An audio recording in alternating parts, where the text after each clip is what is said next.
Welcome to the Right to Reason podcast. I'm Robert Stanley. Today, two conspiracy theorists, a 9/11 truther, and a flat earther are going head-to-head with nuclear physicist Dr. Ben Davis. Are you ready for this? Let's get started.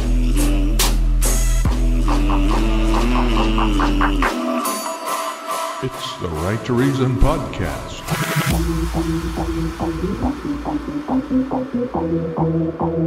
This episode of the Right to Reason podcast is brought to you by our patrons and contributors like me. We have all recognized the value of the unrestrained marketplace of ideas and have decided to make a difference. You can make a difference too. Contribute at patreon.com/right and learn more about your right to reason at therighttoreason.com. Your activism is appreciated.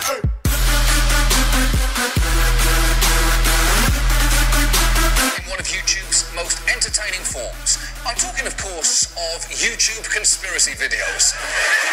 Science fiction for people who don't understand they're watching science fiction. Whenever I see a YouTube conspiracy video, I'm overcome with jealousy. I mean, first, there's a wave of, this guy has to be fucking kidding, right? But then it's jealousy at the sheer scale of imagination required to believe that the Denver airport was designed by the Illuminati, or that Katy Perry is actually John Benet Ramsey all grown up. Both real theories, by the way, and better than any joke I could ever devise in a million years.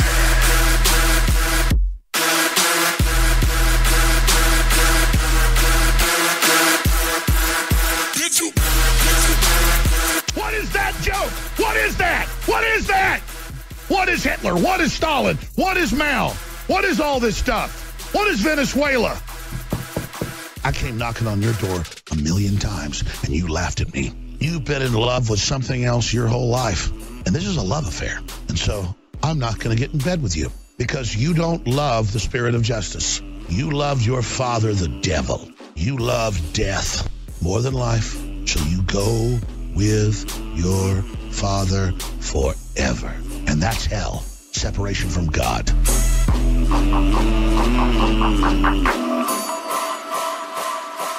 was living in an art commune, and I would have like a lot of my more like square friends say things to me like, Kate, why are you living with 20 stoner dudes? Like, it's time to grow up, get an apartment, get in a healthy relationship. And it's just like, okay, well, you were learning about your healthy relationship with your corporate boyfriend or whatever. Like, yeah, I was with some stoner guys learning the truth about 9/11. Stoner dudes have the deets on conspiracy theories. And they all have a favorite, too. You know, some really common ones are like, the lunar landing was a hoax, like the mob killed JFK. My personal favorite, girls are trying to change me, man.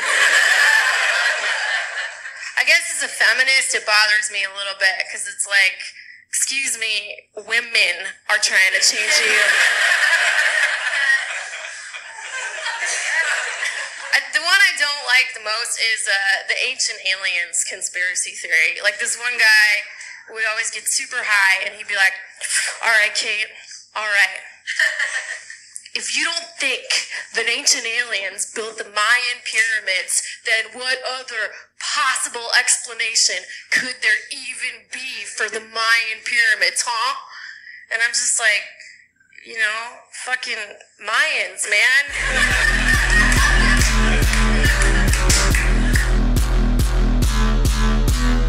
I have conspiracy theories, but my conspiracy theories are so low rent, I can't even hang out with the actual conspiracy theorists because they don't want to entertain my notions. I'm like the Rudolph the Red-Nosed Reindeer of conspiracy theories. They're all in the clubhouse in the corner going over the real stuff, like, of course, the moon landing was fake because we had to beat Russia during the Cold War up there no matter what the cost. And I try and jump in like, yeah, and I think that Trader Joe's is making their parking lots too small on purpose just so they seem more popular than they really are.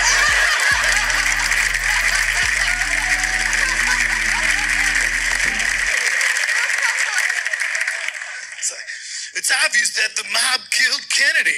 And I think that expiration dates on food are just a conspiracy by Kraft and the FDA to get you to buy condiments before you need to. Mayonnaise doesn't go bad. It just becomes Miracle Whip. That's a miracle. That little extra tang you taste on there, that's patience. Yeah. I'm sponsored by Miracle Whip. I might be getting too paranoid, though. I'm probably alone on this, but I know I'm getting paranoid. I don't know if anybody else does this. Every time I drive by a Toys R Us, I just mutter to myself, we sure are. And I just watch Illuminati YouTube videos for the rest of the day. It's been a lovely audience. Thank you very much.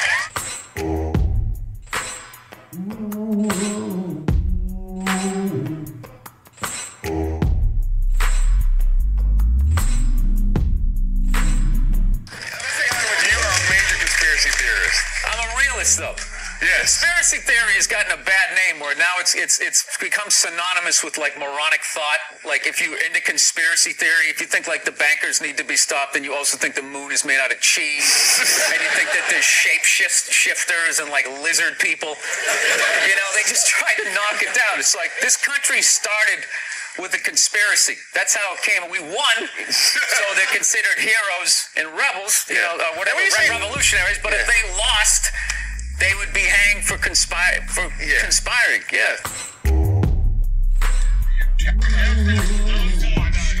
False flag operation. Can't, in all seriousness, sit there and try and make out anybody. Let me ask you this, Piers. Wait a minute. Let me ask you something. How much studying have you actually done of 9/11 other than what the government's told you and what mainstream media has told you? I've been studying it 4 years. I was editor of a national newspaper. I've talked to people.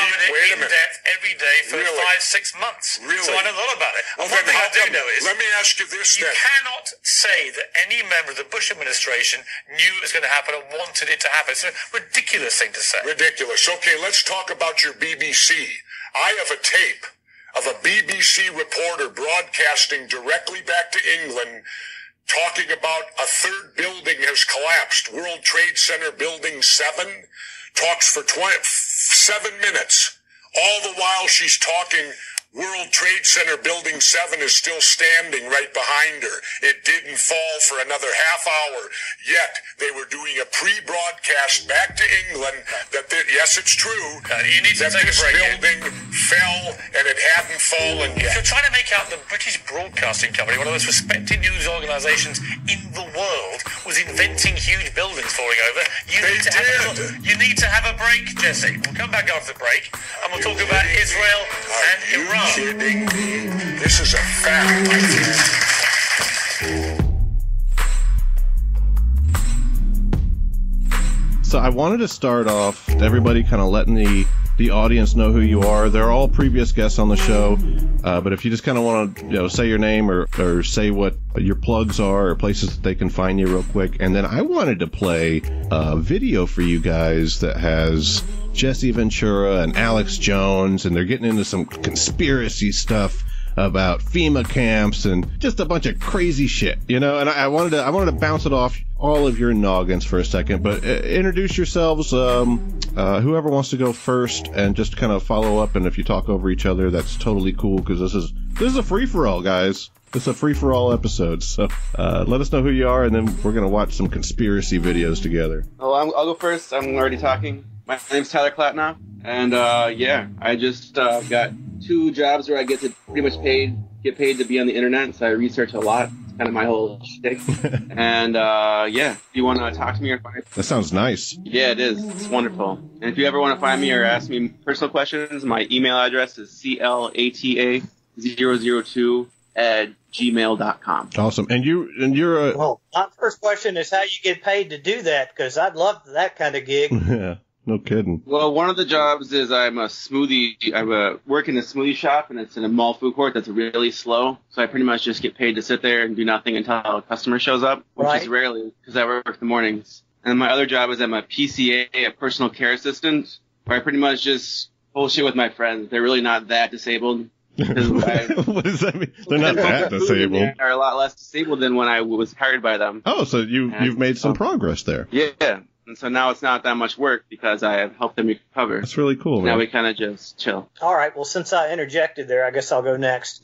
I'm Dr. Ben Davis. I am somewhat famously skeptical of most of these things, so I'll give you full disclosure on that. More than somewhat. And I'm an ex-nuclear physicist. I guess I'm not an ex-nuclear physicist. I'm still one, but most of my career I was a computer programmer, and now I run the Ask Dr. Ben page. And I go to conventions and talk about this stuff. So that's me. You know, ex-nuclear physicist sounds so much cooler, though. Like as if like you've learned all of the nuclear physics and then you rejected it. That's it. I'm done. Like they couldn't handle the truth. All right, I guess it's my turn. I'm Shawn Yankey. I'm a writer and political activist and amateur documentary filmmaker. I do Facebook shows basically on conspiracies. But I make a video, a little movie, a mini docs is what I guess I'd call it. And then you could find those on my YouTube channel, Me on Things and Stuff. Or you can follow me on Facebook for the live stuff. It's good to have you back because I enjoyed your show before. And then when you stopped, I was very, very disappointed in you. And I'm glad that you're back doing it. Like, we don't agree on much, but I love what you do. And I love the passion that you do it with. And you've made me think about some things. We don't agree on much? You wouldn't even say it's halfway? I hadn't considered before. Halfway? Okay, it's halfway, yeah. We agree that Seth Rich stuff was weird with the Hillary campaign. That was some weird shit. Building 7. And Building 7 was weird. I think we could probably all agree Building 7 was weird, 9/11. Ben, can you agree that was a weird thing? I'm going to say no. Me and you could talk for days on why you would say that. Okay. Let me play this clip real quick and get everybody's impression. Feel free to talk throughout. And let's get down and dirty, gentlemen. I think we're going to have a good time. This is Jesse Ventura and Alex Jones discovering a stockpile of caskets in Madison, Georgia. They're walking through the woods right now to see these alleged caskets. Madison, Georgia, on the side of Interstate 20, near the production value on this show was very low. It looks like an old 1980s zombie film. Yeah, the cutaways look like A-team shots. Close to an airport. I love Jesse Ventura's ponytail. Yeah. For smuggling in people like I love Jesse Ventura in general. He's great. Yeah, I do too. You watch his new RT show? No, I haven't seen it yet. I've heard a lot about it, but I don't really watch anything in that mainstream. I should check it out. That one's. It's pretty good, but I've been starting to worry when I watch it. I worry that he's getting Parkinson's. He shakes really bad now. Really? He kind of always done that. I guess I haven't seen it though. Maybe it is bad. Yeah, he always did, but now he does it a little more. If you watch it, it's more pronounced. And some people might not know that he was governor of what state? Minnesota. Was it? Yeah, it was Minnesota, wasn't it? Yeah, it was Minnesota. But this place didn't need It's taken him a long time to walk to this place. From getting out. I don't think he said this video. Oh, look at that shit. You gotta hear the part. So this is them looking through the woods, and then Jesse says, my favorite part of the whole thing. What in the hell is this? What is it, Alex? It's hundreds of thousands of plastic coffins. So each one of those is a separate coffin stacked on top. Hundreds of thousands of plastic coffins. Stack. And how many stacks? Literally hundreds of them. And you can fit 4 dead bodies per plastic coffin. Basically a giant body bag. Tens of thousands of coffins. So basically, guys, we're looking at a whole bunch of plastic bins, alleged coffin liners. Jesse Ventura and Alex Jones are saying that this is something that the CDC is using for sticking dead bodies in whenever they want to take over the world. And I kind of want to get everybody's impression on it, see what you think. I mean, do you think that that's something that could be possible? Yeah, they're planning on it. I don't think that's going to happen that soon, but yeah, they're trying to. Yes, it's possible. What are they trying to do? Kill us all off? There is an agenda, and one of the biggest points on the agenda is to reduce the population by a massive amount. 500 million is what's written on the Georgia Guidestones. That's the number that they're shooting for. Yeah. You mean planet-wide? Planet-wide. Okay. Yeah, planet-wide. To what end? What would the reason be for that? Because to just depopulate us? They don't believe that their greed is what's wrong. They believe there's too many cockroaches on the planet. There's too many people. We're sucking up resources. They want to start over. It's like hitting reset. Yeah, and there's too many of us that can't control us. It's pretty much the fallback plan. Seems like once we get too unruly, if we're ever going to actually take over the government and get close, then they'll just take the grid down and then just go into their bunkers as we all tear each other apart. It's essentially how the theory goes. Yeah, I'm not sure if it's that crazy, to be honest. Okay, I was just about to ask if people here subscribe to that or if we're just talking in general, but I mean, to what end? Already 2% of the planet owns 50% of the wealth. The best they can do is double their money. The planet can't sustain our numbers. There's too many of us. I agree with that. I think that's, what's behind global warming to a large degree, that there are too many people on the planet. But would you say you guys would at least agree with Ben that a major contributor to global warming is mankind burning up resources? You want to take that first, Tyler? I'm not trying to totally stop the convo. I just kind of want to see if we could at least agree on that. I really don't go down that road. I would agree with you is what I would do, because I know that mankind causes a lot of trouble, and at least if there is something that's global warming, I don't know enough about it to even have a discussion about global warming, but I would agree with you that it was caused by man. I've heard a lot from... I mean, I've seen the Al Gore's movie. The hockey stick. Inconvenient Truth. Inconvenient Truth. I've heard a lot of people say that global warming's a myth, and that's why whenever he said, like, it seemed like he was giving an olive branch where he's saying, you guys agree about the government wants to kill a lot of people. I don't agree with you, but I would agree with you at least in terms of global warming. So that's why I wanted to kind of pin on that for a second and say, can we find some common ground there? What do you think, Tyler? I don't think it's our government. I think it's a cabal that actually runs the world. Like Illuminati stuff? Yes. Yeah, I'm there too. It's not the government. That's what a lot of people like to say. It's the whole government or it's this or that. No, it's people in the government. Tyler, what do you say, man? Do you think that global warming's an issue? Do you think Illuminati's a genuine problem that we have to deal with? Illuminati. It's just that there's pretty much every fraternity of every college, all the rich people are all working together. And eventually there's going to get to be a point where they can't control us anymore. And then they're getting a plan. Because, if we start organizing, in the millions and, knocking on circling the White House and stuff like that, yeah, they're going to need a plan for that. Because there's billions of us. And it's only, maybe 100,000 sociopaths. Maybe. But, you could fit the entire population of the world into Texas. Right. If we all live next to each other. There is a lot of open space. So I'm assuming you're talking about resources. But we'd be fighting over each other. There wouldn't be enough resources. You couldn't even ship in enough stuff into Texas to feed us all. Right. All right. So I agree with that. This is a resource-based argument that the Illuminati wants to kill a large population of the world. It's not. They don't think of you. They don't even think of us as people. How do we even know there is a they? That word to me, anytime I hear they, I immediately kind of roll my eyes. And I don't mean that in a disrespectful way. Have you ever seen the ceremonies at Bohemian Grove? Yeah. That was creepy. Okay, that was creepy. It's real. And they do that every year. You know who released that, right? You know who actually... Alex Jones. Yeah. And that's one of those things where, people will be like, Alex Jones is a fucking idiot. And I'm like, I agree. But that Bohemian Grove thing was weird. I don't have an answer for it. You can't explain it. They don't even try to. Ben, have you seen the Bohemian Grove videos? No, I have no idea what you're talking about on that one. There's a place called Bohemian Grove that these rich, mostly Republican, powerful people go to, and they dress up in cloaks, and they worship this giant owl, and they have a ceremony. His name is Moloch, and they have a ceremony called the Cremation of Care.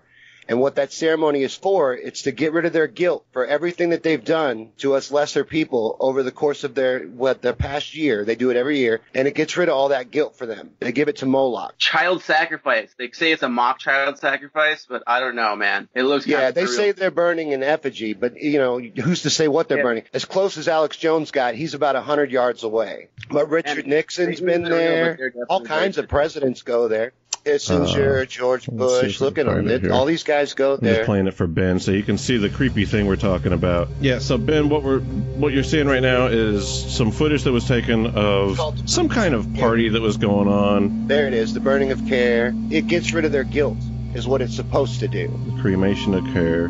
Looks like we got it here. All right. So this will be nuclear physicist Ben Davis sees Bohemian Grove cremation of care for the first time. It's an hour and 31 minutes, so we might be here for a while. This is gonna be. Well, funny. there's a lot of fluff. No. I'm gonna show you the. I'm gonna show Alex you Jones the good stuff. was the first one to ever get in there and get video of this. They've been doing this forever. All right, so here's Alex. He's taking pictures of some kind of a party that's going on, and it does look a little creepy. There's some kind of like they're worshiping an owl statue. There's like people in robes walking with torches. I see this and I say, yeah, there's some weird orgy stuff going down. You know, this is some Eyes Wide Shut shit, but I don't think... How can you not? If you get Eyes Wide Shut, you go Eyes Wide Shut. I don't... Eyes Wide Shut is Illuminati. That's what that whole movie's about. I thought it was just about fucking hoes. Well, it is on the surface, but underneath... Okay, you seeing this, Ben? I am. You gotta admit, this is a little weird, right? I kind of zoned out for you on a second when we started talking about fucking hoes, but I'm still with you.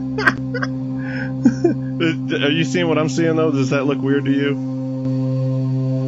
Yeah, like a bunch of people shooting fireworks with this, like, it looks like a Satan seance kind of activity. Wait till they start the fire. Come on, it gets creepier. That's a giant owl. It's a 40-foot statue of Moloch, a demon. Yeah, Moloch is a known demon. I don't know that that's Moloch, but was Moloch an owl?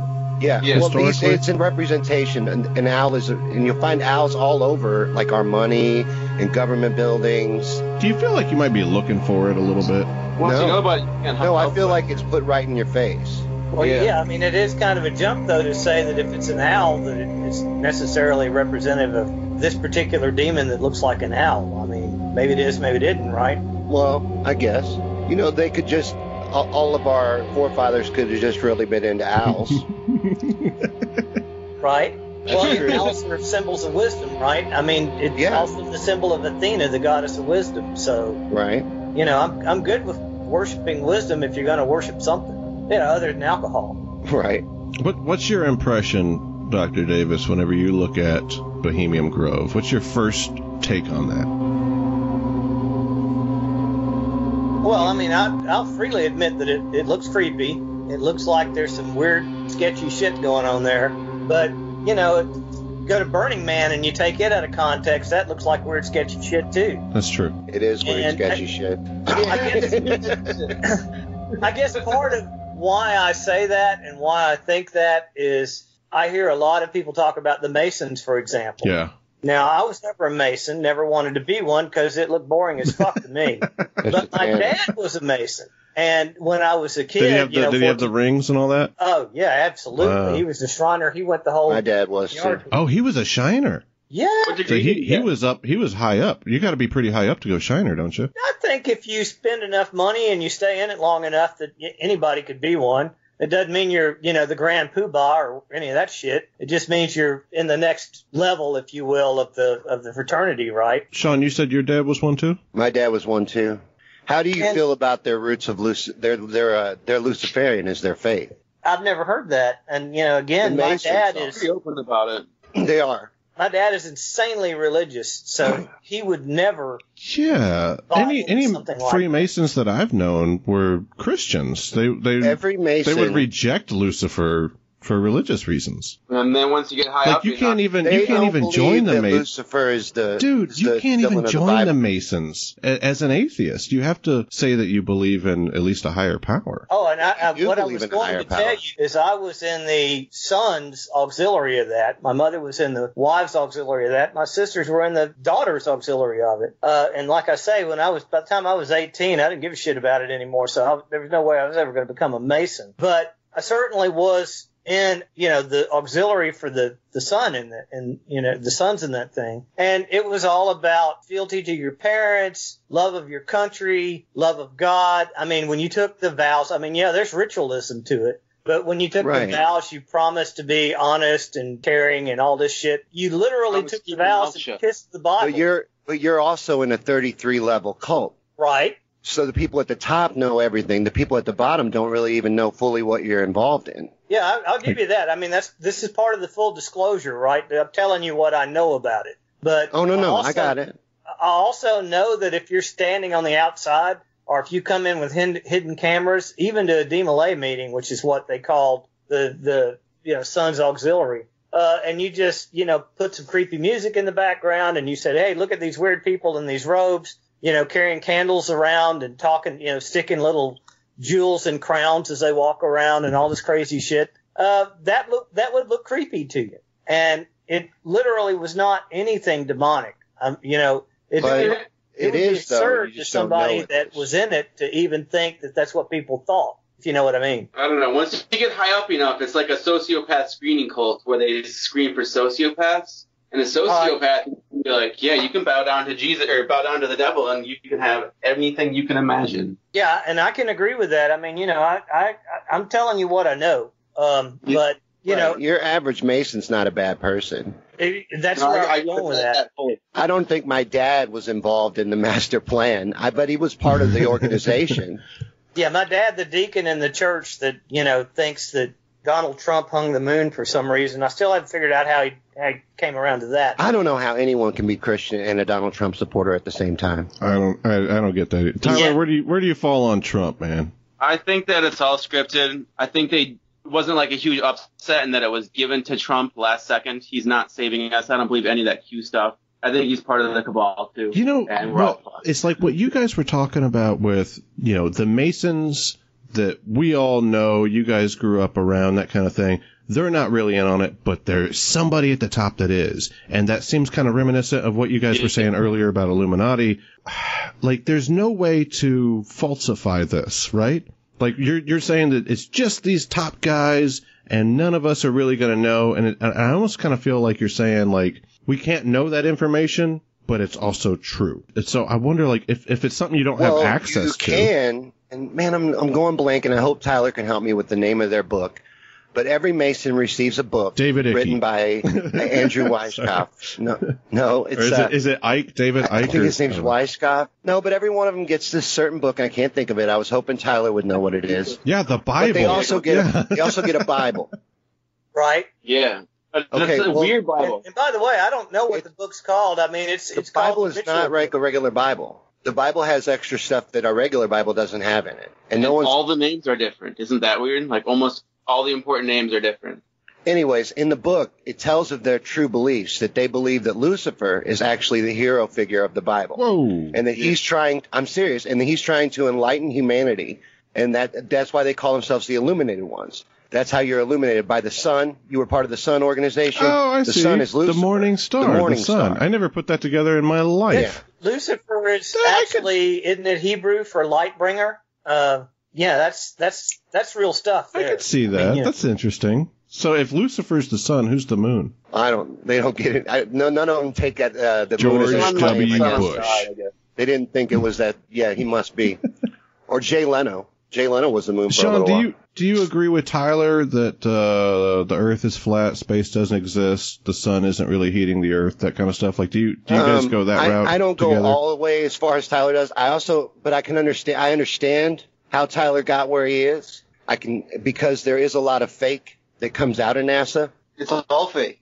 Yeah, I believe NASA is an entertainment and money laundering operation. Here's my thing: is like you guys both have this concept that the powers that be are kind of in on something, or even if they're not willingly participatory, they're being deluded to be in on something. And right now you have a nuclear physicist who can, either he's just here to trick you and lie, or this guy, as smart as he is just being tricked by people like George W. Bush can trick Ben Davis, Let me tell you, I would love for Ben Davis to change my mind on any of this stuff because it's not a comfortable thought. I don't want it to be true. Yeah. I don't want it to be true. That's interesting. I'd like for you to prove me wrong. But how am I going to do that? I mean, the first question that popped into my mind when Robert started talking to you is like, okay, you say NASA's a bunch of shills and they're doing all this stuff to pull the wolves over our eyes, but I, of course, have known NASA scientists. Hell, I was just drinking with one just 2 weekends back, and he's a cool guy, and he actually runs pretty much the whole program in Huntsville, and he's working on the next set of, space probes to go into space. And, he seems like an awesome dude. And my question to you would be, why would I believe you over him? because I don't have to even get Les Johnson on the phone to know that he's going to say that's not right. I mean, I could, and he would say that's not right, but I don't have to even ask him this question. Well, I've asked him other questions that I know that, would lead to that. So why is it that you would think the people that you listen to know more about it than the people that actually get paid to do this work? Why do you think they're lying to you? I don't think they're lying. I think they were lied to, and they were paid very, very well to support that lie. And now they're kind of locked into it because their prestige, their pensions, their retirement, everything is all hinged on supporting this lie. And so is their cognitive dissonance. They can't even see that everything they are told is a lie because that would just shatter. You'd have to start over as an infant. And that's just not something most people can do. So do you think, just to go back to what Robert asked you, do you think that I also have this cognitive dissonance, or? Yeah, I'm certain you do. It's very obvious once you snap out of it. Well, okay. I was a Christian for 32 years and I snapped out of that. So, we'll assume that that's what's happening. I can tell you that when I went from being a Christian to an atheist, that I had years and years and years going back to even when I was a child where certain things didn't fit. When I look at science and I talk about science, I never have that feeling. It all fits. It's all consistent. But to answer your question about your friend, the scientist for NASA, you're familiar with the project to build the atomic bomb, right? I would say that I know a little bit about that. Okay, so that's his thing, yeah. But you're aware that the people that were building the atomic bomb had no idea what they were building. What? Because they used something called compartmentalization, where you only knew what your job was. You only knew what you had to know. Only the people at the top knew they were actually building an atomic bomb. Those people, everyone else went home at night with clear consciences. So it is possible to do something where your whole organization is actually doing something other than what the employees think they're doing. Yeah, remember that what was that quote from the Bhagavad Gita where Oppenheimer said, now I have become death, destroyer of worlds? Yeah, right? that's pretty close to right. I don't think we have to... So those people that work for NASA, they don't believe they're doing bad work. They believe they're doing good work. And I'm sure he's a good guy, and I'm sure he's a good scientist. But I just don't believe we've been, for example, I don't believe we've ever been to the moon. I believe they faked all 7 moon missions. Yeah, definitely. I'm 100% sure they did. And I would love for you to prove me wrong. Well, that I'm sure you've heard this before, but they put the laser reflectors on the moon. I've heard that. They've actually measured continental drift with the laser reflectors on the moon. You're also told that Russia sent up mirrors on the moon with just rockets. They didn't actually go there, and they just sent them up with probes. So even if there are mirrors on the moon, they could have just been from the Russians. No one needed to go there. Absolutely. I mean, I guess I was just dealing with we never went there. If you want to parse that further and say we never went there with humans, okay, then I'll have to stop and think about that. But we never went there with humans then, is what I'll say. But you think we've actually sent probes there and we've planted mirrors and things like that? I don't think that. I'm doubtful of it. I'm doubtful that we could reach the moon with any rockets that we have even today. We put a car in space, man. Yeah, sure we did. Come on. We put a car in a studio. You're saying a car is not orbiting the Earth right now. You're saying that is just... That's exactly what I'm saying. I'm saying it was a promotional... Why would they fake it? Why would they fake it? For promotion. Promoting what? For free publicity. For Elon Musk just to make money off of his car? Yes. So people could say there's a Tesla floating in space and I drive one too. Isn't it just as likely that he is still promoting it by doing the thing that it looks like he's doing? Only if you believe it's possible to do it. Why wouldn't it be possible to orbit a car? Tires would explode, dude. They inflate and they would explode. I don't think it is possible. Tires would explode. Look what happens to a balloon in a vacuum. I've never heard that one. That's interesting. The tires would have popped, huh? Yeah, I can insert some basic physics here. No, we don't have time for that, Dr. Davis. Anyway, so next topic, I'm sorry. Please explain this for us. Well, the air pressure on Earth is 15 psi, and your typical tire, at least in my car, holds about 32 psi. So you could inflate the tires to 15 psi and still only have a difference of, 15 psi when you're in space, which means you could have good-looking, fully inflated tires even in space, and the thing's not going to pop on you. You just got to make sure you put the right amount of air in it. No, are you aware that if you take just a saggy balloon and put it in a vacuum, it inflates if you pinch the ends? Do you know about that? I'm sorry, I missed the last little bit of that, but I'm pretty sure the answer is yes. If you tie a balloon and put it in a vacuum, it just inflates because it's being pulled out, and that would happen in the vacuum of space too, and tires would get inflated and not look normal. Yeah, I mean, I've let a balloon go on the ground and watched it blow up at, say, 1,000 feet while I could still see it. The balloon's not. Now we're talking about in the vacuum, though. We're talking about just in a vacuum, like the vacuum of space. Yeah. In the vacuum of space, the tires would inflate to the point where they eventually popped, or at least looked super weird. No, you could put. I'm telling you, you could put 15 psi of air in the tires. And even in a vacuum, it would have the same pressure differential that it would on the ground.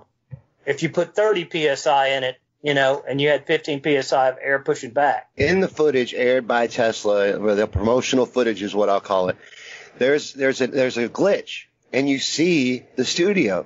Yeah.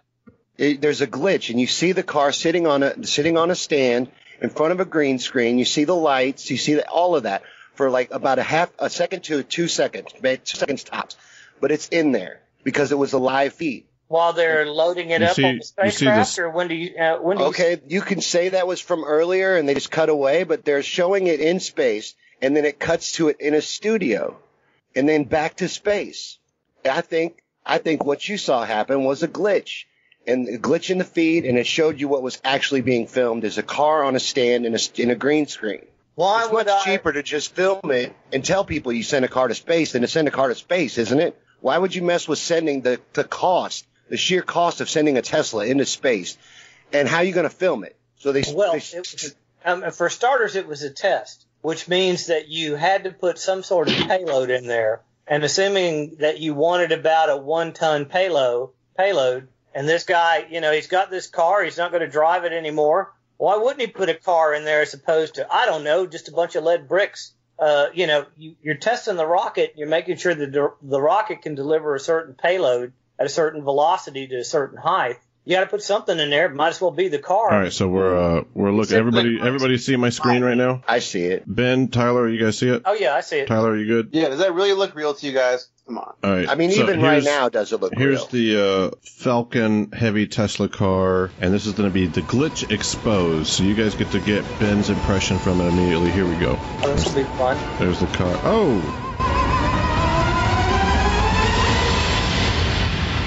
What? That looks fake as fuck. It was immediately like in a studio. That's a fake. The worst That's part is fake. they went back and edited the live feed. You're not supposed to be able to do that. Once you make a live show, you're not supposed to be able to I'm go gonna do back it again. That looks, dude. Come on, they made that happen in the video. I mean, I'll give you that I've never looked for the source video, and I've only seen it on videos like this. All right there. Oh yeah, that's a good job of that. They just photoshopped it, guys. Come on. They just the car didn't move. They just photoshopped it. Why would you believe this video over all the employees that work at Tesla? I've got a SpaceX. I can drive to SpaceX I always in 30. trust my eyes. I can go to SpaceX right now. It would take me 30 minutes to get there, and I can look at the rockets. They have a lot of security. I'm sure they have rockets. Why? See, that's quite a stretch. Like you're going all the way to. I'm assuming that they don't have rockets. I assume they have. I'm not trying to put words in your mouth. I'm just saying, whenever you look at this video and you go, "Hey, look, here's the evidence that is fake." Wouldn't that be easier to do than to get all these people to fake this? Should be true. Why can't it be that there was a glitch in the live feed and you saw the studio for a second? Hold up a second, though. First of all, I watched the live feed, and I didn't see anything like that when it was happening live. Secondly, but you're a shill, Ben. You're part of it. I know I'm a shill. I got that. But secondly, this video's clearly been manipulated because there's text on it, right? Somebody Yeah, operating on this video was some sort of editor. Just the text that says, "Is this real?" or "Is this live?" or whatever it said. Right. I mean, somebody has doctored that video after. Yeah, somebody like me. The original live feed. You're part of it. If it's been doctored, then why not just take the Photoshop and put the vacuum chamber behind it while you're at it? Right. So yeah, that was a vacuum chamber, right? That's a good. Yeah. It looked like a real honest-to-God vacuum chamber. They have them at NASA. All right, so here's the question. That looked like a studio to me, not a vacuum. Well, it looked like a vacuum chamber to me, but I don't know. I mean, either way, whether it is or not. Okay, Tyler, Shawn, I know you guys don't agree on everything, but at least you guys disagree with Ben on this point alone, and I just want to ask you... But how come we're not giving Ben a chance to show us why we're wrong? You're asking me to prove a negative. You're asking me to tell you that, you know, Santa Claus doesn't exist. Okay, well, let's talk about something that you can debate on. So let's talk about Building 7. Okay. Okay, so tell me why Building 7... I mean, okay, how should we go about this? I tell you what I think about Building 7, and then you tell me why I'm wrong? Yes, because I feel like I start with what, shall we say, the mainstream has told me to believe. So if you're going to convince me that that's not right, then I guess you're going to have to bring me the evidence to tell me why that's not right, why I shouldn't trust, again, the people that for a living take the cameras out there and talk about what's happened in the news every day. Okay. So that's what I'll do then. I'll just start with my problems with Building 7. Okay. Building 7 was part of the World Trade Center complex. For people that might not know that much about it, it was a 47-story office building, so about 500, 600 feet tall. About 500 probably. It was about a football field away from the closest tower to it, and it took damage during the collapse of the towers. There was fires going on in the building. That's not disputed. Anybody could see that on TV. And it burned for the course of the day. And it didn't collapse until 5:20 that evening. But it collapsed at near free fall speed for most of its collapse, which is impossible. And it collapsed to dust, just like the towers, even though it didn't get the same damage as the towers. That's the third time in the history of steel frame buildings that one has collapsed due to fire or any reason caused by fire. And I think we at least need to find out why that building collapsed the way it did.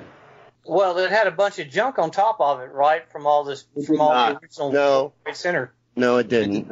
You can look at the video and see the upper penthouse and stuff like that.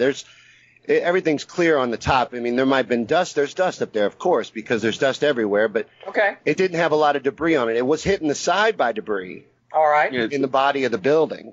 And then the lower floors of the building caught fire because of the implosion of the World Trade Center? Burning debris, yeah. Yeah, burning debris made office fires in 7 all throughout the building. So you had basic office fires. There was black smoke, so they would be low oxygen fires. Black smoke was what was coming out of the building.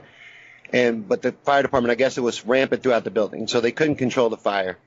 But a steel frame building has never collapsed due to fire. So why would this one collapse at near free fall speed like nothing was that's impossible by the laws of physics. Through the path of most resistance falling into its own footprint. How did that happen? Oh, well, now this is an interesting conversation. I'd like to go back to the World Trade Center for a minute. We can. No, talking about Building 7, we're asking how it can fall at free fall with normal office fire. How does that cause a free fall collapse? I got you, and we'll get to that. I'm just going to try to make a point here. Okay, go ahead. When the planes hit the World Trade Center, now I'm a physicist, right? And I saw this. I was at work, and we all did. Yeah, and my initial reaction was, that's weird. That's not what I would have expected. No. Because I would have expected that much momentum hitting the side of a building like that. It would have toppled over like a block. And especially with that kind of lever arm behind it, because it was, 100? I expected the opposite to bother you. What's that? What opposite did you expect? Have you ever, like if you drove a truck at a brick wall, the truck would collapse in on itself. It wouldn't. The brick wall would still be there. Oh, well, yeah, okay, but I'm all right with that. It went into those towers like butter. Like there was no resistance. Not even a wing clipped off on the way in. That's because the plane was going at 600 miles an hour. That's a lot of momentum to have to cancel out there. But it hit a steel and concrete structure. A bird can mess up the nose of an airplane. Sure. Have you ever seen a picture of a bird hitting an airplane, like what the airplane looks like? They're made of aluminum. They're made to fly. Right? Yeah. So, yeah, it's going to put a big dent in it. But you've still got a chunk of aluminum going at 600 miles an hour. It's not just going to stop on a dime and bounce off. And that's actually I wouldn't expect it to stop on a dime. I would expect it to have gone in still, but maybe like half of it be hanging out. The wings to have broke off, like snap like twigs. All right. I didn't expect to see what I saw. So bear with me for a minute. Why didn't the building topple? I had to stop and think about that. And part of what I had to realize was the laws of physics aren't scale invariant, as Richard Feynman would say. And it was also designed to be hit by a plane. What's that? I was just throwing in that it was designed to be hit by a 747 that was the biggest at the time. Okay. They were designed to take an impact from a plane. Multiple impacts. It was designed to take multiple impacts. Right, which is why so that's why the tower continued to stand after the original impact. So what eventually happened is the heat got to the girders in this thing. The girders softened up, and this tower fell straight down and sort of unzipped itself as it went. In a pancake collapse. Yes. So Right. if it can do that in the World Trade Center and the debris flies over and hits this building 7 you're talking about. I don't agree that you can do that. I think those two were demolished as well. I'm sorry, I heard that. Building 1 and 2 were demolished as well. Okay. So that's why I said let's back up and talk about this. So Yeah, we we got to can. figure out what our premises are, right? What our Yeah, the premises whole incident we could even talk about. But yeah, building 1 and 2, that's not natural. The pancake collapse, I was going to let you finish making the point, but the pancake collapse doesn't make sense from the laws of physics, and maybe you can explain this to me, but you're going down the path of most resistance. Every floor is hitting into the floor below it and smashing these girders as it goes down. I would expect that collapse to take 30 to 45 seconds. A free fall is almost what you saw. In 13 seconds, the tower collapses. It's a 1,300-story building. Why would you expect it to take 13, 14 seconds or whatever you said? 13 seconds to me, I feel, is impossible through the laws of physics for a 1,300-story building to collapse to dust in 13 seconds. Yeah, that would be like 70 stories of steel creating zero resistance as a falling object. Yeah, because the bottom of the building is not damaged. Right, but you got one was hit around floor 75, and the other one was hit around floors 80. Okay. You got a whole structure underneath that's not damaged. So only 30 floors is smacking into the rest of this undamaged structure, and it's not slowing down. 30 floors is a lot of weight, and it's a lot of weight, but you wouldn't expect it to slow it down at all? Not after a certain amount of time, no. That's a lot of weight and a lot of momentum. How come we don't destroy buildings like that all the time then? If you can do it 3 times in a row in one day that way, why do they spend thousands on demolitions to demolish buildings? I was about to say they actually do. What do you mean, why don't we do it that way? We do it that way all the time. They just start a fire in a building and wait for it to collapse into itself into dust? No, they pick a couple of strategic spots where the support is, at the most critical junction, and they take out a couple of critical girders, and the whole thing just unzips itself. Just a couple. It's a very expensive, involved process. Of course it is. Building. It's a lot of girders. I mean, it's not just a couple. It involves OSHA, and it involves all kinds of safety regulations, and it involves all kinds of bureaucracy. And that's how you get something to fall like that. Yeah. I don't think you get something to fall like that by smacking an airplane into it. And I don't think the same thing happens twice in a row like that from different. Yes, a plane hit both of them, but a plane hit both of them in different spots, and they're both going to do the same trick, one right after the other. Why not? I mean, it was after only an hour and a half of being on fire. Yeah, I mean, that's essentially the same thing that's happening is you're having a girder or two fail in some critical spot, and then everything starts to sink in, and then the surrounding girders can't support it anymore. But then, how familiar are you with the interior structure of the towers? I'm going to tell you that I'm not familiar with it at all, other than just what I would expect. It's a 3-tier building, so I'll help out with it a little bit. It's a 3-tier building, so that it can't cause a chimney effect. You can't have a fire that goes through the whole building. Okay. So it's kind of broken up into 3 levels. All right. So it would be massively reinforced at those 3 levels where they switch off, where the elevator shafts end. And you get a new level, and it switches. The beams are in a different position. Can I ask a quick question? Wouldn't the jet fuel itself make the steel weak? Like, it doesn't have to melt steel beams. The jet fuel burned off in the explosion. I mean, it could have poured down the elevator shaft. It could have, but it burned off that was a massive fireball. That's a lot of fuel burnt off in that fireball. There's a lot of fuel in the wings of a jet airplane. I mean, there are pictures of people and videos of people standing in the holes made by the planes. So there wasn't intense heat in those areas. There's video of people standing in the holes made by the planes. Yeah, waiting for it to be rescued. Yeah. You mean like long after the plane ran into the building? Yes. After. And what are you saying that proves? We're saying there's intense heat in that area. I'm saying there was people in that area trying to wave for help, so there couldn't have been intense heat in that area. Did you guys see the videos of the guys, like, nosediving out of that place? Oh, yeah. That was fucking traumatic, man. It's heartbreaking. Have you ever watched the Naughty Brothers video? It's official story friendly, so it won't set off your dissonance, Tyler would say. They were there with the fire department team doing a documentary on them, and they just happened to respond to 9/11, and you can hear people hitting cars outside. They don't show it, but it's just like, bam, and you know what it is, and you just hear it. It's like every 5 seconds. What do you mean hitting cars? Hitting cars and hitting Jumping the ground. out of buildings. Bodies. Oh, bodies falling. People Holy were jumping shit. that fast. It was like every 5 seconds, just bam. Oh, my God. But, yeah, there was people that were trapped in bad spots.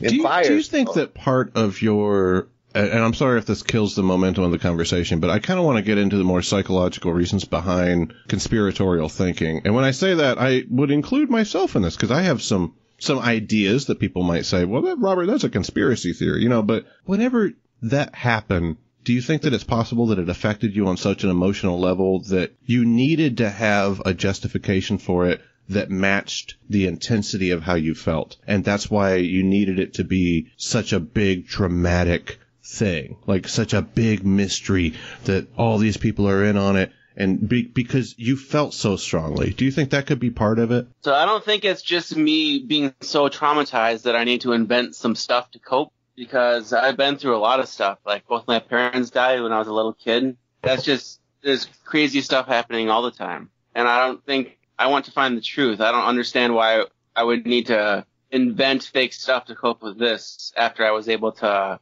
cope with my parents' death. And for me, I did react very emotionally to 9/11, as I think a lot of people did. I was glued to my TV. I watched everything the news put on about 9/11. I listened to NPR straight for like 6 months, and I was on board with everything at first. I wanted them to go get revenge. I was on board that we had a Republican president that would go to war. I wanted all that stuff. I'm ashamed of it looking back. After 9/11, if they wanted to turn the whole all of Saudi Arabia into a smoking, nuclear, They wanted to make ever. I was thankful. I would have been good with it. I was thankful that we had him as president. Not in hindsight. In hindsight, I feel like he was involved in the event, and I would love, like I say, I would love to be proven wrong. Let me ask this, man. I didn't come to that because I was hurt and I wanted someone to blame. It took me probably years to come to that. Let me throw something at Ben here.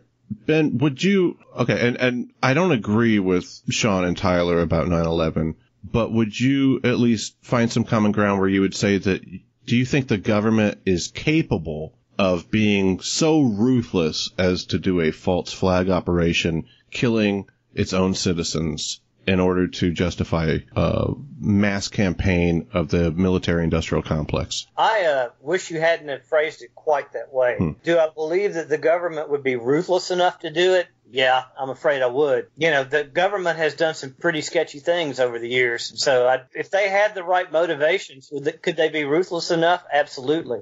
My problem would be more, could they pull it off from a competency point of view? Yeah, that's where I'm at. Yeah. I don't think they could pull it off, man. It's not the whole government. Shawn, they couldn't keep a dress with semen on it a secret, man. You really think that they could pull off? That was a president getting a blowjob. That didn't involve anything except him wanting to get a blowjob. Well, he was sure sloppy. Didn't want it coming out. No, he didn't want it coming out, but he wasn't careful. You think somebody who's dipping is nobody going to jump on that pun? Careful? Just saying. I thought it just as soon as I said it, but I was going. No, but let's just use 9/11 for an example. Who needs to be involved in the government? Dick Cheney, President Bush, and Donald Rumsfeld. As far as I'm concerned, those three are the only ones you even need to involve. And 24 people to take over a plane, but okay. No, there's all that involved, but you can use the CIA and the Mossad for that. What about all the families? Those are professional liars. So you got 3 people that are politicians and a whole team of professional liars. What'd they do with all the people on board, dude? Killed them. How? They took him to a bunker and shot him in the head. Jesus. You mean the plane ever even took off the ground? No, the planes could have took off the ground. I think what happened was a version of Operation Northwoods, where they switched those flights with drones. Okay. The drones are what hit the towers, and the actual flights were ground. Hit the towers. They were military style planes that would be similar to those commercial jets, but it wasn't the commercial jets. I don't believe. I believe they landed and they were taken into wherever. Some of them were made to make phone calls to people on Flight 93 and the ones that made phone calls. And I think that they'd had to been killed. Wouldn't that be harder to pull off than the actual 9/11 report claimed happened? No, mercenaries don't have a conscience. So if you have... No, I'm not saying ethically harder. I'm just saying to pull off what you're saying, that level of major conspiracy seems like that would be... I can tell you why it's really easy. They do this. They practice it all the time.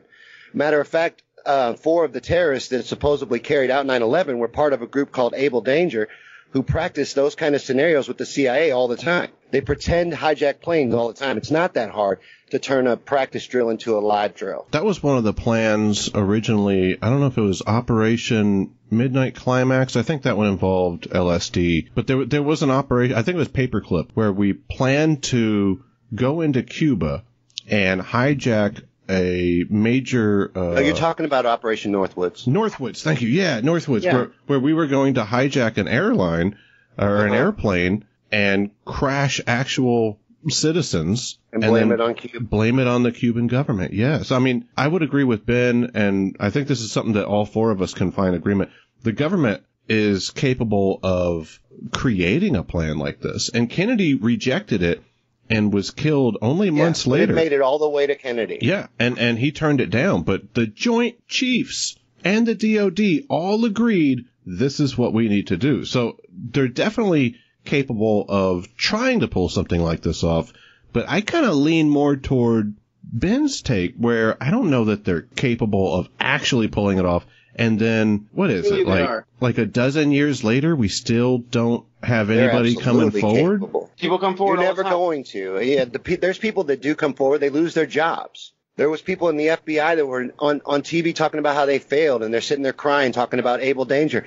These people all were either demoted to desk jobs or fired or pushed aside. My biggest concern with the World Trade Center events was Building 7, how it fell in free fall speed symmetrically into its own footprint, just like the 2 towers did. And how is that possible from just office fires? Being that if we just want to take and exclude Building 7 and make it the only steel frame building that collapsed that day, it would be the first and only steel building to ever collapse due to fire. Okay, so that was your question. You're done, right? I'm trying. I was trying to sum up. Hopefully I did a good enough job, but that's the problems I have with it.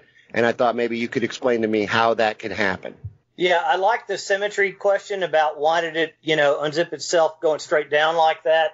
And I think I might even have an answer for that. I will tell you in terms of fairness that I am not a, structural engineer. I don't build skyscrapers, but I'll tell you what I know. I know that according to Wikipedia, jet fuel burns at 2190 degrees Fahrenheit. To melt steel, that's typically about 2750. But steel weakens. There was no jet fuel in Building 7. We're talking about the jet didn't hit Building 7. Okay. So the jet fuel is long gone. The Building 7 got damaged when the tower collapsed. So the fire's been going on in the tower for over an hour. Okay. The jet fuel's gone. Bear with me for a second. So steel weakens as low as 400 degrees Fahrenheit. At 980 degrees, it's already at 10% of its strength. Okay. Oh. When I am, just cleaning my oven, I get up to 980 degrees. If this thing's got to support 30 floors over it, and it's at 10% of its strength because of the fires that have happened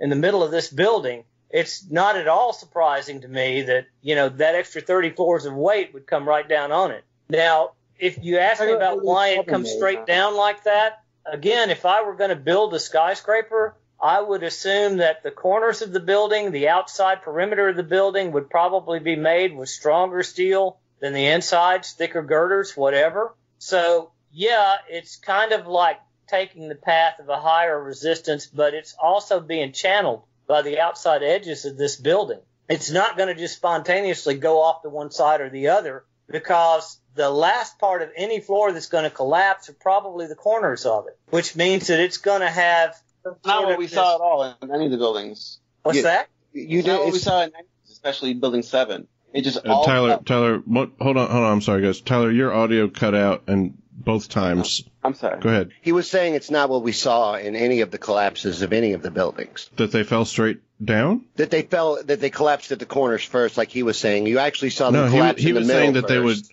That's what Ben was saying, is that they would fall inward. They would channel to the center, yeah. That would keep it from tipping over, because the outside beams would be stronger. And the other thing that I told you is that was surprising even to me. I had to stop and think about it when it happened that way. It did look weird. I got to admit, Building 7 looks weird as fuck. Impossible. I mean, we did see in London, what was that one building that like burned for hours and hours and it didn't collapse? Oh man, what was the name of that building? There's a lot of good examples. Steel frame buildings do not collapse due to fire. That's why they build with steel. It doesn't happen.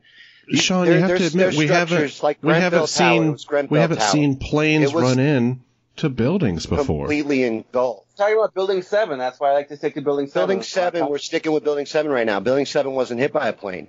Okay. So you got Grenfell Tower burnt from the bottom up. And again, I would say that sort of explains it in and of itself. If all this debris came in the bottom of this tower and set fire to everything underneath, and it weakened the supporting structure, again, it only takes 980 degrees to get to 10% of your strength. We're talking about a total collapse. We're not talking about part of the building that was damaged. Let me add to that. The official, you got a complete collapse. The official report says that it was damaged by debris from the Twin Towers. The debris striking the base of Building 7, and it also didn't have the internal fire suppression system. It didn't have the water pressure to put the fires out. I'm not disputing that there was fires and damage in the building. I'm disputing that it completely collapsed into its own footprint. Total collapse. Free fall speed. Yeah, from office fires. I'm telling you that from a physics point of view, that's not that surprising. How do you in the towers, you were okay with pancake collapse giving you near free fall speed.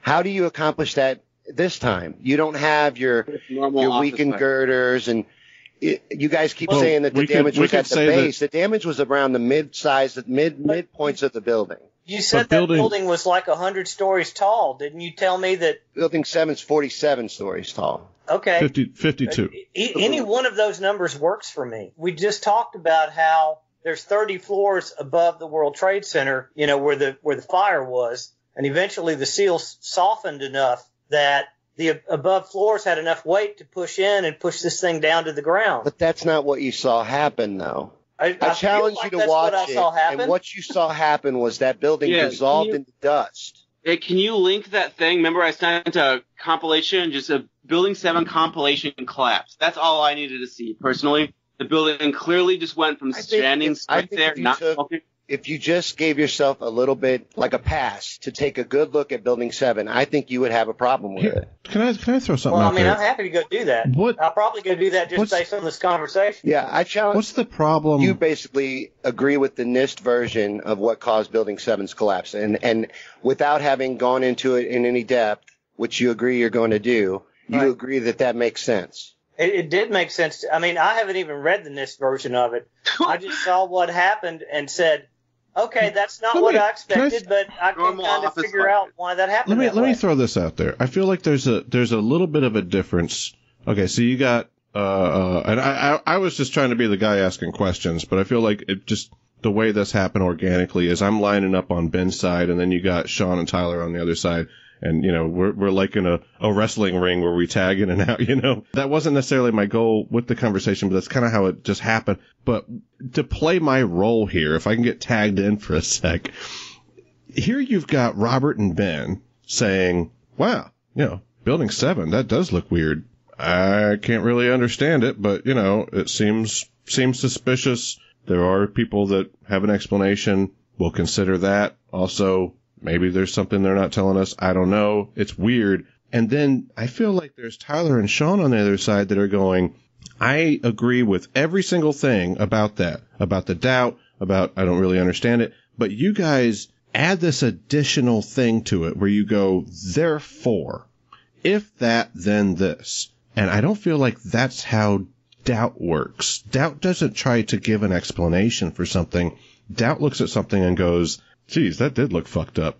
I don't know. You know what I mean? Like doubt is humble. Doubt is not inserting a conclusion.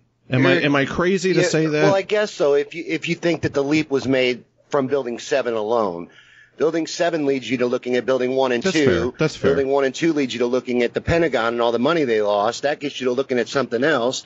That gets you to looking at this. It's a lot of things that snowball into you realizing that this cabal exists that runs it or does those I'll hand things. it to you. That whole Pentagon losing, what was it, like a couple billion? 2.3 trillion with a T. Trillion? With a T. Trillion? The day before 9/11 on 9/10, they announced that they couldn't account for that. That doesn't include black operations. I do remember something like that going down story. right around that same. And that was bizarre the wing of the Pentagon that was fuck. struck, where they were investigating that missing money. It looked like a fucking missile hitting the Pentagon. It does. But see, this is where I feel like we're different. Is I can say that looked like a fucking missile hitting the Pentagon, but that doesn't mean that I go, therefore a missile hit the Pentagon.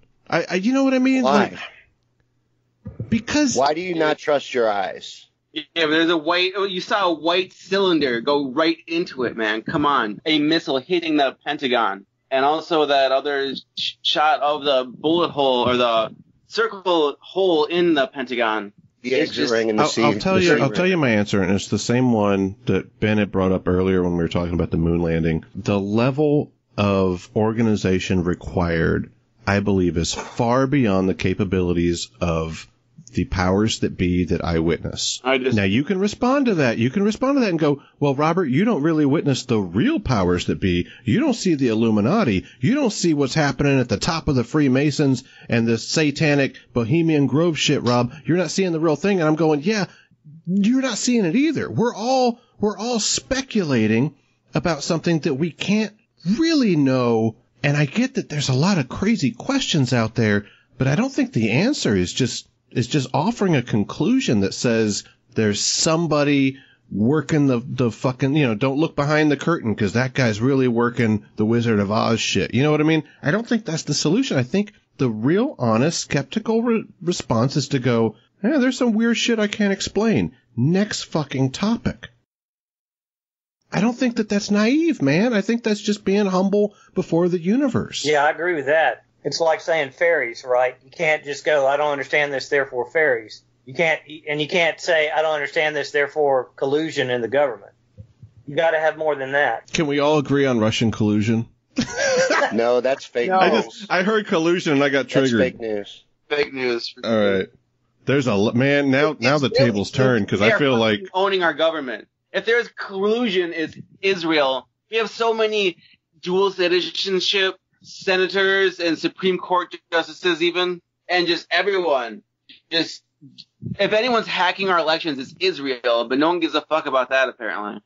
You heard it right here on the Right to Reason podcast, ladies and gentlemen. Tyler Clatanoff hates Jews. No, I did not. You can be against Israel and not be against Jews. I know that's not what you're saying. No, I actually agree with you about... But if we're going to talk about foreign collusion into our elections, Israel will be the prime target, it seems to me. Because I totally agree that that's like open Israel book and Saudi Arabia. Yeah, Saudi Arabia. Yeah, I agree with you that there is way too much Israeli control over our government. And I think that comes from something we could all agree about, is that there's a lot of crazy religious shit that is causing a lot of problems Zionism. for our... yeah, absolutely. Can we take a weird left turn into psychology for a second? When I worked at GE was a big bureaucratic place, and, it had all kinds of crazy rules and stuff. And I had this 20-something boss that got promoted to be my boss, even though I was in my 40s and much better educated than him, over the guy that came before him. And long story short, I thought this guy was completely full of shit. And I had some real knockdown, drag-out fights with this guy. And I had to ask myself one day, I said, if this guy just took me into his office and said, look, Ben, I know that we've had some misunderstandings and we've gotten sideways on a couple of things, and I think you're a great guy, and I want to, go forward with this project with your help, and I want us to be the best of friends from now on. The first thing I would have thought to myself is, what is this motherfucker trying to pull on me now? Because I hated it. Yeah. And if you hate someone enough, and or you distrust someone enough, then everything they do, everything they say, even when it's got good intentions behind it, you find a way to decide that those aren't good intentions anymore. You know, we've all had that girlfriend. Oh, yeah. It's like, where, like, it doesn't matter what you do. She's like, I know you're cheating Exactly. no matter what. And I think we all have to be careful that we're not doing things like that when we're talking about the government, because we all love to hate the government anyway. I don't love to Right. hate the government. I wish I could trust Again, I don't think it's the whole government, but I see what you're saying. I think we found some common ground there. Can you at least agree, Tyler, like Shawn could agree, that maybe we do have a tendency to vilify something, and it's hard sometimes, no matter how much evidence one way or the other direction, to change our minds? I mean, I think that's something we could all at least agree on. I definitely agree with that, but I will also say that after a while, after you realize that they're fucking liars about everything they've ever done, always, how many fucking decades of that before you're like, I'm not trusting this motherfucker at all? Like, at the same time, while, like, I get where you're coming from, you also sound like that crazy girlfriend, bro. Yeah. I don't know. I kind of see his side of that, too.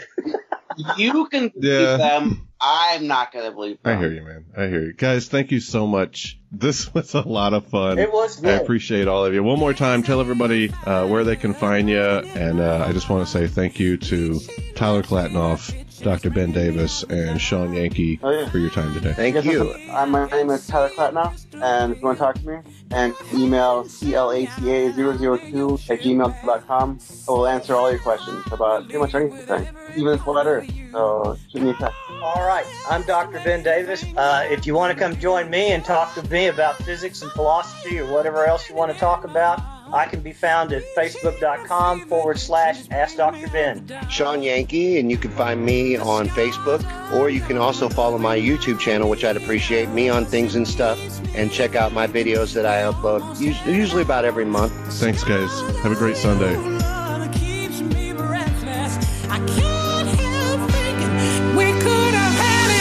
Thank you to Dr. Ben, Shawn Yankey, and Tyler Clatanoff. Thank you to David Blair from DaveFreeSong.com/free music. You can support this broadcast at Patreon.com/right, and learn more at TheRightToReason.com. Next week, we're talking to one of my favorite content creators ever, Mr. Deity himself, Brian Keith Dalton, host and God character of the Mr. Deity Show and the Way of the Mister. If you haven't seen it, type in Mr. Deity, D-E-I-T-Y, into YouTube. It's freaking hilarious. He plays the character of God, and it's just funny. Like, Satan is his ex-wife. And anyway, we're going to be talking to him next week. Between now and then, remember that you have the right to reason. Before I go, we recently lost a very special artist, the Queen of Soul.